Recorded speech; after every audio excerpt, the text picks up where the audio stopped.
If there's a pie you haven't tried, some farm wife, in the 50s or 40s or 30s probably made it.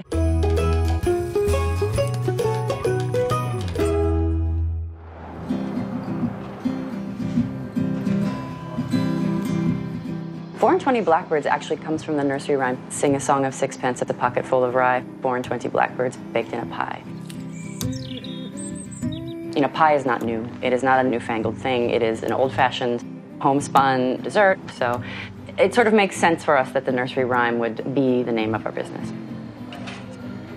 I'm Emily. And I'm Melissa. We're the owners of 4 and 20 Blackbirds Pie Bakery in Gowanus, Brooklyn.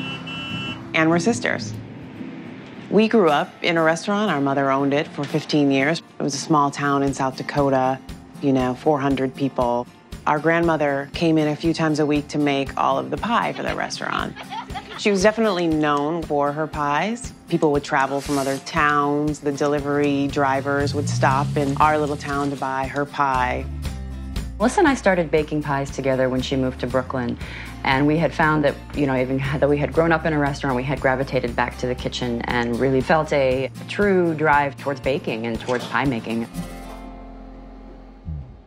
Grandma Liz made all of her pies seasonally, and that is how we approach our business as well. We only work with fruit when it's in season. Bye, Fred. Thanks a lot. We'll see you next week. Bye.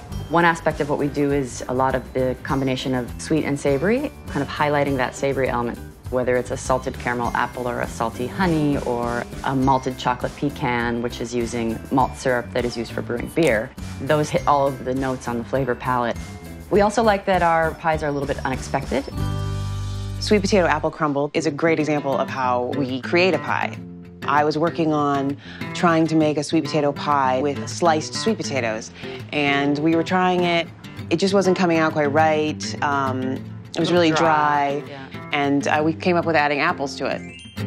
For this pie, we like to use a softer, sweeter apple, like a Golden Delicious works well. We also use Empire or Rome. And an ingredient that we really like, especially with apples and in fruit pies, is Angostura bitters. They just add a special herbaceous aromatic note. We're gonna put all of that in there. Before you put it into the crust, you probably wanna just taste it quickly.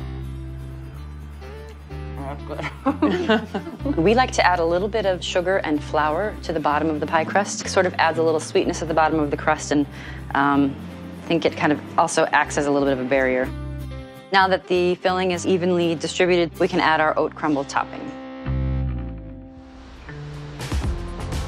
When we started making pie in New York, we felt like there's plenty of diner pie and there's plenty of bakeries that make pie, and there are, you can certainly get a good pie here if you seek it out, but is there a place that's just devoted to it, to sit and eat it?